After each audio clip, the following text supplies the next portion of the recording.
सीता ब्रह्मानंदे हरे राम राम राम हरे हरे। এখন আমরা চাপাহাটিতে উপস্থিত হয়েছি। মহারাজ পূজ্যপাঠ মহারাজ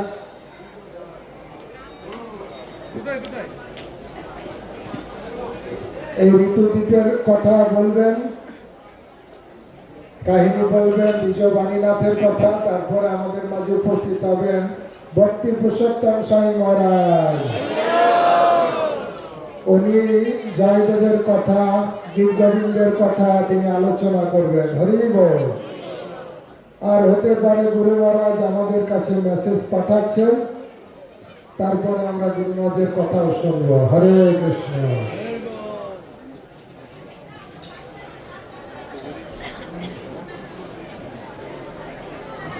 আচ্ছা, বই বের করতে পারেন 114 পৃষ্ঠা, বাম দিকের উপরের দিক, বাম সাইডের উপরের দিক। ঠিক আছে? হরে কৃষ্ণ হরে কৃষ্ণ হরে কৃষ্ণ কৃষ্ণ কৃষ্ণ হরে হরে। আপনারা এখন এই নবদ্বীপ ধাম পরিক্রমা করতে করতে চাম্পাহাটি গ্রামে চলে এসেছেন। চম্পঘট্ট নাম লোকেরা বলে চাপাহাটি বা চম্পঘট্ট। তো এইটা হচ্ছে ঋতুদ্বীপ। কেন ঋতুদ্বীপ? কারণ এই যে গৌরাঙ্গ মহাপ্রভু এই জগতে প্রকট হয়ে হরিনাম সংকীর্তন মিলাবেন, নাম পেয়ে দিবেন, এইটা এই যে ঋতু আছে, কয়টা ঋতু? কয়টা? গ্রীষ্ম, বর্ষা, শরৎ, হেমন্ত, বসন্ত, 6 ঋতু। একবার এই শরৎ ঋতু এইখানে বসে তারা নিজেদের মধ্যে কলহ ঝগড়া করছিলেন। তারা চিন্তা করছিলেন এই যে গৌরাঙ্গ মহাপ্রভু জগতে আসবেন, কোন ঋতুর সময়ে তিনি আসবেন। সবাই দাবি করল আমার ঋতুতে আসবেন। তখন তারা নিজেদের মধ্যে একটা সমাধান সূত্র বের করলেন যে কোন ঋতু সর্বশ্রেষ্ঠ, তো সেই ঋতুতে ভগবান আসবেন গৌরাঙ্গ মহাপ্রভু। তখন তারা একে একে ধরে বিচার করতে লাগলেন যে বৈশাখ জ্যৈষ্ঠ 2 মাস গ্রীষ্মকাল, গ্রীষ্ম ঋতু। তো সেই গ্রীষ্মকালে প্রচন্ড গরম, ভালো। তারপরে আষাঢ় শ্রাবণ বর্ষাকাল, পথঘাট পদমাক্ত হয়ে যাবে, ভালো না। তারপরে হলো কি শরৎকাল, কি মাস? ভাদ্র মাসে, সেই মাসও ততটা ভালো নয়। তারপরে হেমন্তকাল, শীতকালে শীত। তারপরে বিচার করলো যে বসন্ত ঋতু, ফাল্গুন চৈত্র, এই সময় বেশি শীত নাই, বেশি গরম নাই, বর্ষা নাই, এটা হচ্ছে উত্তম ঋতু। তখন তারা বিচার করলেন যে না, এই বসন্তকালে ভগবান গৌরাঙ্গ মহাপ্রভু অবতীর্ণ হইবেন। সেই জন্য গৌরাঙ্গ মহাপ্রভু ফাল্গুনী পূর্ণিমায় এই বসন্তকালে তিনি আবির্ভূত হয়েছেন। তো যেহেতু এইখানে শরৎ ঋতু একত্রে বসে কলহ করেছিলেন, যার জন্য এই দ্বীপের নাম হইল ঋতুদ্বীপ, যা হচ্ছে অচ্চরাক্ষ ভক্তিপীঠ। আর এখানে এই যে গৌর গদাধর বিগ্রহ দেখছেন, এটা মহাকালকে বলছিলাম, মনে আছে কি? মহাপ্রভু যে সময় কি হচ্ছে প্রকট ছিলেন, সেই সময় এই বিগ্রহ প্রকাশিত হচ্ছে। নবদ্বীপে কালকে দর্শন করেছেন আপনারা, গৌরাঙ্গ মহাপ্রভুর পত্নী বিষ্ণুপ্রিয়া ঠাকুরানীর সেবিত গৌরাঙ্গ মহাপ্রভু বিগ্রহ। আর এই যে বিগ্রহ, এটা হচ্ছে গদাধর পণ্ডিতের ভাই দ্বিজবাণী নাথের দ্বারা প্রতিষ্ঠিত এবং সেবিত মহাপ্রভুর সময়। তো কি হয়েছিল যে মহাপ্রভু 24 বছর বয়সে যখন তিনি গৃহ ত্যাগ করে চলে যাবেন সন্ন্যাস ধর্ম পালন করতে, তার ভিতরে কয়েকজন ভক্ত মহাপ্রভুর এই কথাটা জানতে পেরেছিলেন। কি হচ্ছে?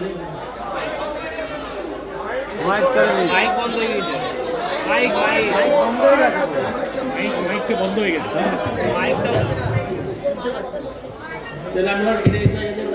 আমাদের মাইকটা দাম রাখেন, আমাদের মাইকটা দাম বলছি। এই দাও, এটাও তো আছে না? না, ওই হাতে ধরে বলো। হরে কৃষ্ণ।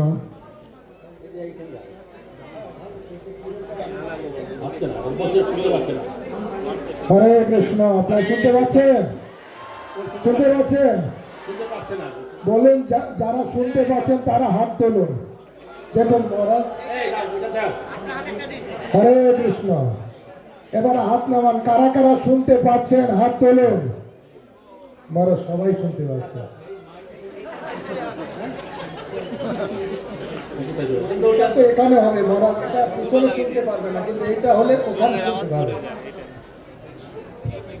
হরে কৃষ্ণ কৃষ্ণ কৃষ্ণ হরে হরে, হরে রাম রাম রাম হরে হরে।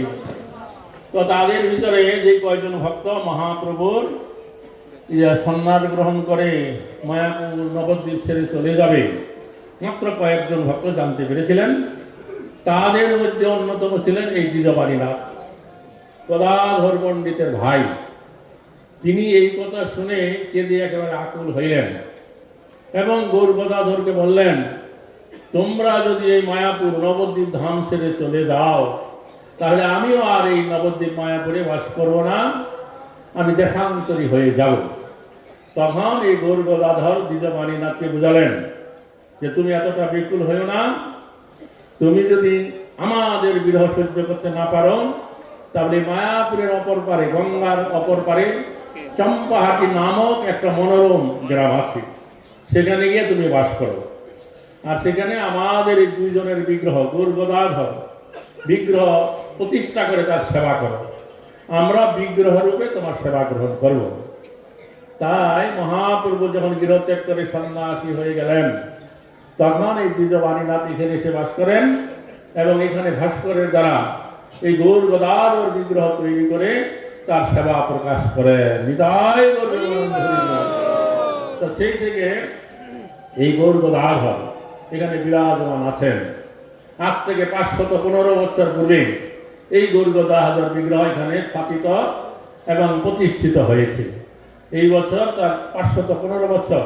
এই মহান্ত নিত্যানন্দ মহান্ত এখানকার বর্তমানে আসছেন, বিশাল উৎসবের আয়োজন করেছেন। তাই প্রেমানন্দ হলেন বল।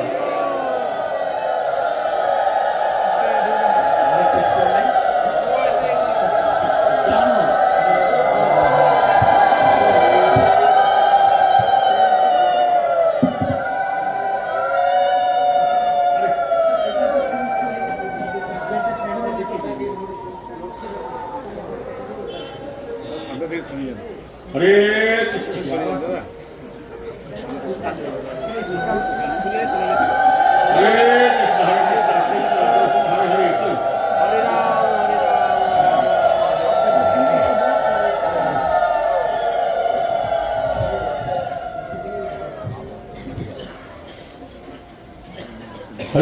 কৃষ্ণ কৃষ্ণ কৃষ্ণ হরে হরে, হরে রাম রাম রাম হরে হরে।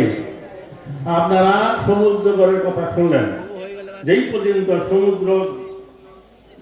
সমুদ্র গড়ের লীলা বর্ণনা শেষ হয়েছে, তারপরের থেকে এখানকার লীলা শুরু হচ্ছে। নিত্যানন্দ প্রভু ভক্তগণকে নিয়ে এই সমুদ্র গড়ে এলেন। হরে কৃষ্ণ।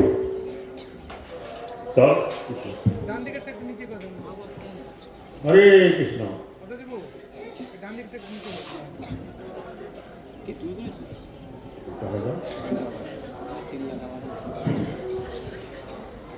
তবে নিত্যানন্দ আইলা চম্পহট্টগ্রাম, বাণীনাথ গৃহে তথা করিল বিশ্রাম। তখন সমুদ্রগড় থেকে নিত্যানন্দ গুরু ভক্তগণকে নিয়ে এই চম্পাহাটি গ্রামে চলে এলেন এবং দ্বিজবাণীনাথের গৃহে তিনি বিশ্রাম করলেন। এটা হচ্ছে দ্বিজবাণীনাথের গৃহ, তার সেবিত গৌর গদাধর।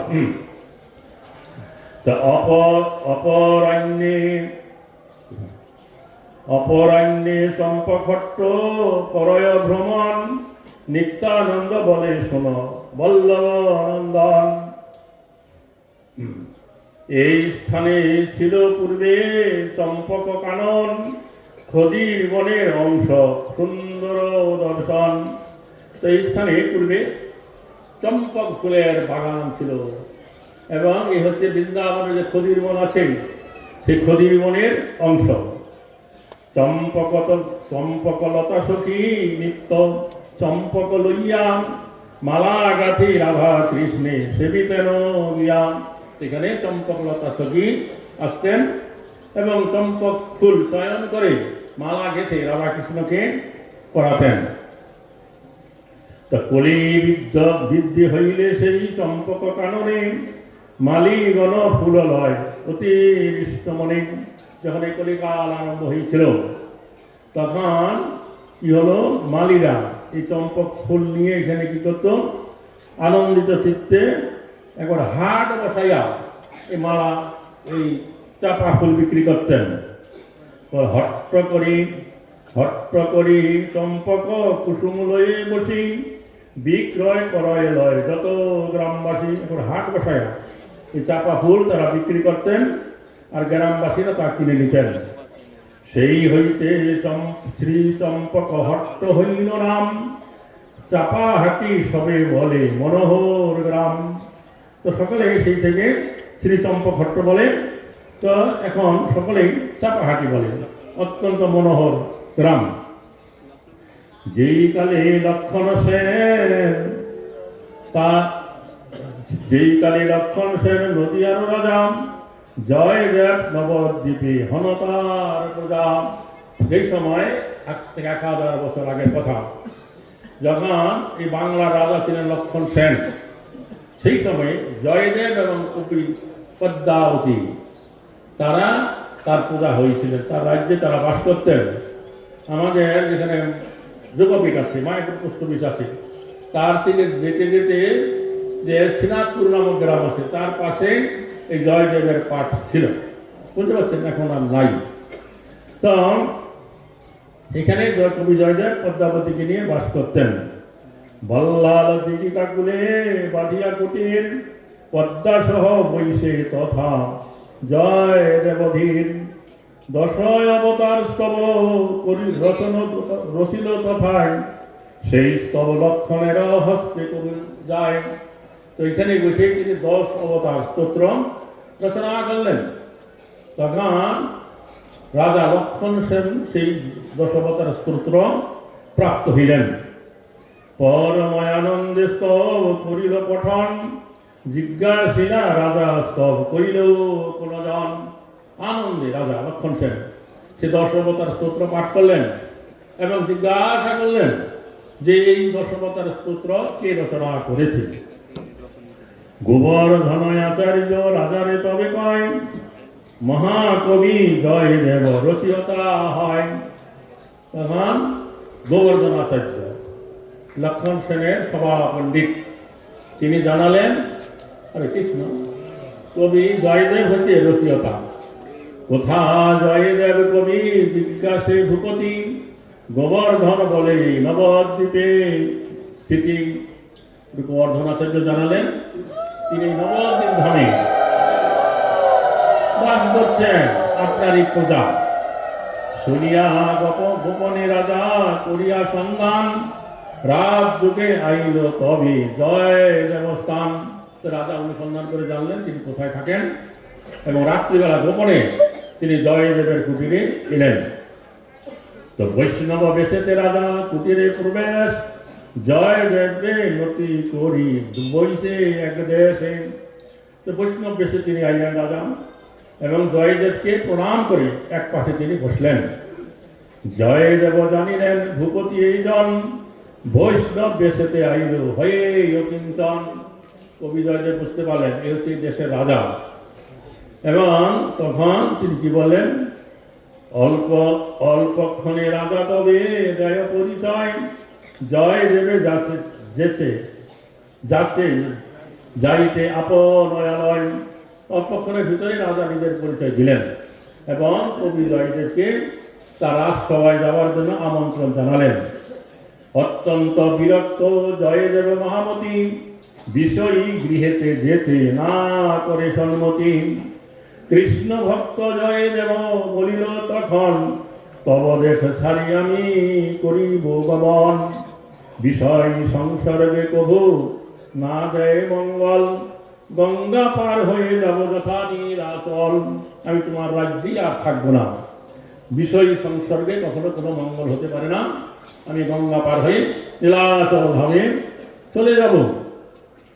রাজা বলে, শোনো প্রভু আমারও বচন, নবদ্বীপ ত্যাগ নাহি করো কদাচন। তখন রাজা বললেন, হে প্রভু আমার কথা শোনো, এই নবদ্বীপ ধাম ছেড়ে আপনি কোথায় যাবেন না। তব বাক্য সত্য হবে, মোর ইচ্ছা রবে, হেন কার্য কর যে মোরে কৃপা করে। রাজা তখন বললেন, তোমার কথা রইবে, আমার ইচ্ছা পূর্ণ, এমন একটা কার্য তুমি করো। কি কার্য?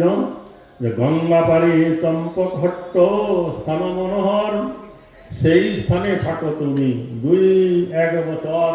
এই গঙ্গার পশ্চিম পারে চম্পাহাটি নামক একটা মনোহর গ্রাম আছে, সেখানে তুমি কিছুদিন 2-1 বছর অন্তত বাস করো।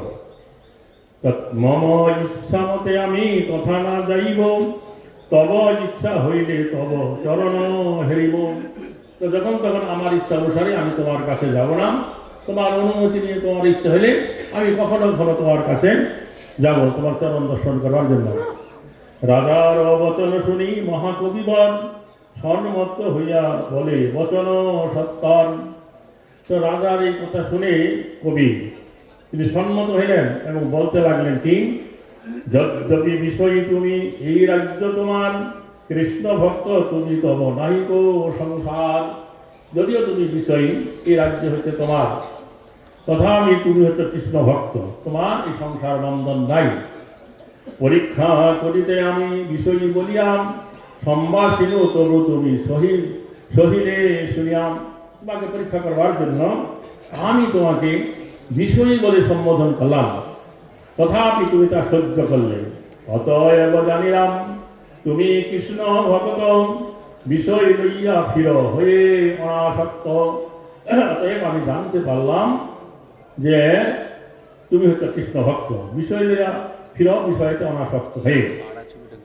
চম্পক হট্টে যেতে আমি কিছুদিন রব, গোপনে আসিবে তুমি সারিয়া বৈভব। ঠিক আছে, আমি চম্পক হট্টে কিছুদিন থাকবো, তুমি সেখানে আসবে বিষয় বৈভব ছেড়ে। হৃষ্টচিত্ত হয়ে রাজা অমর্ত্য দ্বারায়, চম্পক হট্টে তেতে গৃহ নির্মাণ করায়। তো রাজা এই কথা শুনে খুবই সন্তুষ্ট হইলেন এবং তার মন্ত্রীদের দ্বারা তাড়াতাড়ি এই চাম্পাহাটিতে তার বসবাসের উপযুক্ত একটা কুটির নির্মাণ করে দিলেন। তো আচ্ছা, তথা জয়দেব কবি রহে দিনগত, শ্রীকৃষ্ণ ভজন করে রাগ মার্গ মত। তখন কবি জয়দেব সেখানে কিছুদিন বাস করলেন এবং রাগ মার্গে শ্রীকৃষ্ণের ভজন করলেন। পদ্মাবতী দেবী আনে চম্পকের ভার, জয়দেব পূজে কৃষ্ণ নন্দের কুমার। পদ্মাবতী দেবী চম্পক ফুল চয়ন করে আনেন কবি জয়দেব, তার দ্বারা রাধা কৃষ্ণের অর্চন করতে লাগলেন। মহাপ্রেমে জয়দেব করে পূজন, দেখিল শ্রীকৃষ্ণ হইল চম্পক বরণ। বুঝতে পারছেন? কি বুঝলেন? রাধা কৃষ্ণের সেবা করছে চাপা ফুল দিয়ে, দেখতে পেলেন কি যে শ্রীকৃষ্ণ দেখতে দেখতে এই চম্পক বরণ হয়ে গেলেন। বুঝতে পারছেন? চাপা ফুলের স্বর্ণ চাপার বর্ণটা কেমন, সেরকম বর্ণ হয়ে গেল। গৌরাঙ্গ মহাপ্রভুর রাত্রের যে বর্ণ ছিল সেটা ছিল স্বর্ণ চাপা গায়ের রঙের মতন বর্ণ। রাধারানীর বর্ণ এরকম ছিল, সেই রাধারানীর বর্ণ গৌরাঙ্গ মহাপ্রভু গ্রহণ করেছেন। চাপা ফুলের মতন মহাপ্রভুর বর্ণ হবে স্বাভাবিক। তো দেখলেন যে পুরট সুন্দর কান্তি অতি মনোহর, কুটি চন্দ্র নিন্দিমুখ পরম সুন্দর। চাচরসি পুরুষে গলে ফুলমালা, দীর্ঘ বাহু রূপে আলো করে পর্ণশালা। দেখিয়া গৌরাঙ্গ রূপ মহাকবিবর, প্রেমে মুচ্ছা যায় চক্ষে অশ্রু ঝর ঝর। তো সেই রূপ দর্শন করে কবি প্রেমে একবারে মূর্ছিত হয়ে পড়লেন এবং নয়নে অশ্রু ঝরে পড়তে লাগল। পদ্মাবতী দেবী সেই রূপ নিরখিয়া, হইল চৈতন্যহীন ভূমিতে পড়িয়া। পদ্মাবতীও মহাপুরুষের রূপ দর্শন করে একবারে চৈতন্যহীন হয়ে ভূমিতে পড়ে গেলেন। বদ্ধহস্ত দিয়া প্রভু তোলে দুইজনে, কৃপা করি বলে তবে অমীয় বচনে। মহাপ্রভু তখন তার পদ্মহস্ত দিয়ে দুইজনকে তিনি করলেন, আর কৃপা করি তাদের বলতে লাগলেন, তুমি দোহে মম ভক্ত পরম উদার, দর্শন দিতে ইচ্ছা হইল আমার। তোমরা দুজন হচ্ছে আমার পরম ভক্ত, তোমাদের দুইজনকে দর্শন দেবার আমার ইচ্ছা হলো। অতি অল্প দিনে এই নদিয়া নগরে জনম লইব আমি সচির উদরে। অল্প কিছুদিন বাকি আছে, আমি নদিয়া নগরে সতী মাতার উদরে আমি জন্ম গ্রহণ করব। সর্ব অবতারের সকল ভক্ত শোনে, শ্রীকৃষ্ণ কীর্তনে বিতরিব প্রেমধনে। 24 বছরে আমি করিয়া সন্ন্যাস, করিব অবশ্য নীলাচলেতে নিবাস। তথা ভক্তগণ সঙ্গে মহাপ্রেমাবেশে, শ্রী গীতি গোবিন্দ আচ্ছা দিব অবশেষে। 24 বছর শেষে সন্ন্যাস গ্রহণ করে আমি নীলাচলে বাস করবো। তখন তোমার রচিত যে গীতি গোবিন্দ কাব্য তা আমি আস্বাদন করবো ভক্তদেরকে নিয়ে। তব বিরচিত গীত গোবিন্দ আমার অতিশয় প্রিয় বস্তু কহিলাম সার। এই নবদ্বীপ ধাম পরম চিন্ময়, দেহান্তে আসিবে হেতা কহিল নিশ্চয়। এই নবদ্বীপ ধাম হচ্ছে আমার অত্যন্ত প্রিয়, এবং তুমি দেহান্তে এই নবদ্বীপ ধামে আবার আসবে। এবে তুমি দুহে যাও যথা নীলাচল, জগন্নাথে সেব গিয়া পাবে প্রেমবল। এখন তোমরা দুজন এখান থেকে কি করো, নীলাচলে গিয়া বাস করো, এবং জগন্নাথের কৃপা তোমরা প্রাপ্ত হবে। আচ্ছা, এত বলি গৌরচন্দ্র হইল দর্শন, প্রভুর বিচ্ছেদে মূর্ছা গেল দুইজন। এই বলে গৌরাঙ্গ মহাপ্রভু অদর্শন হয়ে গেলেন। মহাপ্রভুর বিরহে দুইজন তখন অচেতন হয়ে পড়লেন। মূর্ছা শেষে অনর্গল কাঁদিতে লাগিল, কাঁদিতে কাঁদিতে সব নিবেদন করিল। হায় কিবা রোগ মোরা দেখুন নয়নে, কেমনে বাঁচিব এবে তার দর্শনে। নদিয়া সারিতে প্রভু কেন আজ্ঞা হইল, বুঝি এই ধামে কিছু অপরাধ হইল। এই নবদ্বীপ ধাম পরম চিন্ময়, সারিতে মানুষ এবে বিস্ফলিত হয়। ভালো হইত নবদ্বীপে পশু পাখি হইয়ে, থাকিতাম চিরদিন ধাম চিন্তালয়ে। পরাণ সারিতে পারি তবু এই ধাম, সারিতে না পারি এই গুরু মনস্কাম। ওহে প্রভু শ্রী গৌরাঙ্গ কৃপা বিতরিয়া, রাখো আমা দোহে হেতা শ্রীচরণ দিয়া। বলিতে বলিতে দোহে কাঁদে উচ্চরায়, দৈববাণী সেইখানে শুনিবারে পায়। এরকম বলে তারা যখন কান্না করছেন তখন আকাশবাণী হলো, দৈববাণী হলো কি, দুঃখ নাহি কর দোহে যাও নীলাচল, দুই কথা হবে চিত্ত না করো চঞ্চল। কিছুদিন পূর্বে দোহে করিলে মানস, নীলাচলে বাস করি কতেক দিবস। সেই বাঞ্ছা জগবন্ধু পুরাইল তব, জগন্নাথ চাহে তব দর্শন সম্ভব। তো তোমরা কিছুদিন আগে ইচ্ছা করেছিলে যে কিছুদিন নীলাচলে গিয়ে বাস করব, এবং জগন্নাথ তোমাদের দর্শন চায়, কাজেই তোমরা নীলাচলে যাও। আচ্ছা, জগন্নাথে তুষি পুনঃ সারিয়া শরীর, নবদ্বীপে দুইজনে নিত্য হবে স্থির। দৈববাণী শুনি দোহাম চলে ততক্ষণ, পাশে ফিরি নবদ্বীপ করেন দর্শন। ছল ছল করে নেত্র জলধারা বহে, নবদ্বীপবাসী গণে দৈন্য বাক্য কহে। তোমরা করিয়া কৃপা এই দুজনে, অপরাধ করিয়াছি করহ মার্জনে।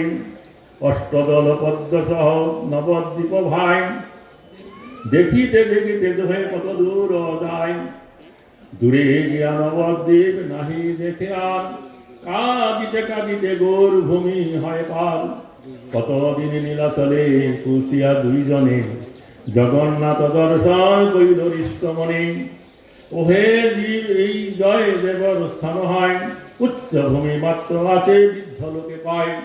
এই পর্যন্ত নিত্যানন্দ প্রভু এই স্থানের মহিমার কথা বর্ণনা করে জীব গোস্বামীর কাছে বলছেন, এই হচ্ছে জয়দেবের স্থান, যেখানে জয়দেব গোস্বামী বাস করেছেন, উচ্চ ভূমিটা আছে।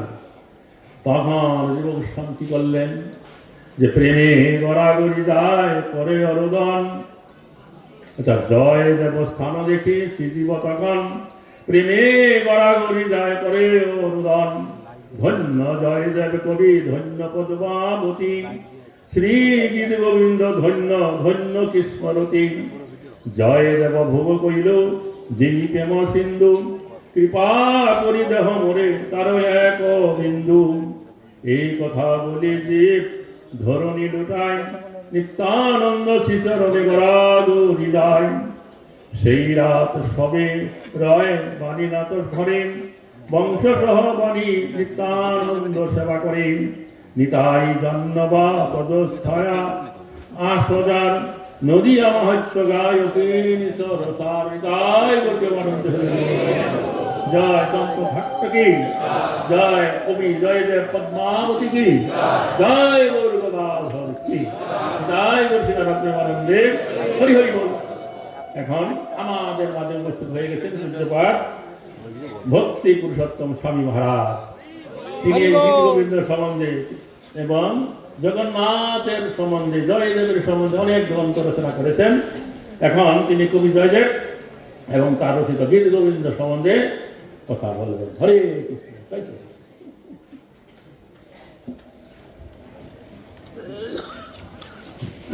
হরে কৃষ্ণ। আজকে কয়দিন হলো পরিক্রমা আমাদের? 5 দিন। খুব আনন্দ পাচ্ছেন? মনের আনন্দ না প্রাণের আনন্দ? মন প্রাণ আনন্দ, পায়ে ব্যথা নাকি?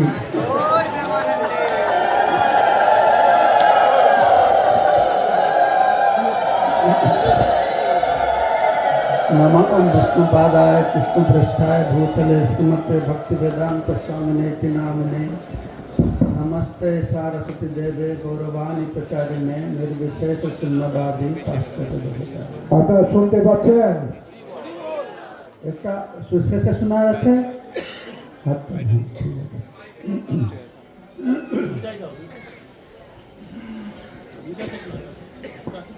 দুটো কি আলাদা আলাদা? হরে কৃষ্ণ।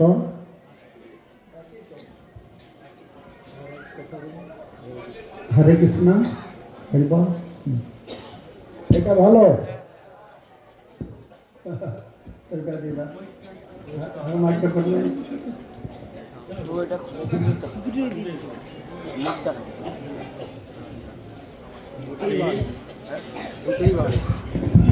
ধরে বলছি বলে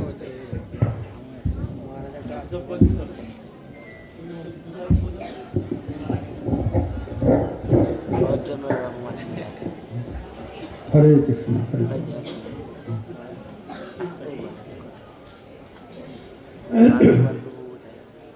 তা আপনারা সবাই অত্যন্ত ভাগ্যবান ভাগ্যবতী যে নবদ্বীপ মন্ডল পরিক্রমা করছেন। কারা প্রথমবার করছেন হাত তুলুন। ঠিক আছে না? কেন কারা পূর্বে করেছেন হাত তোলা দেখি?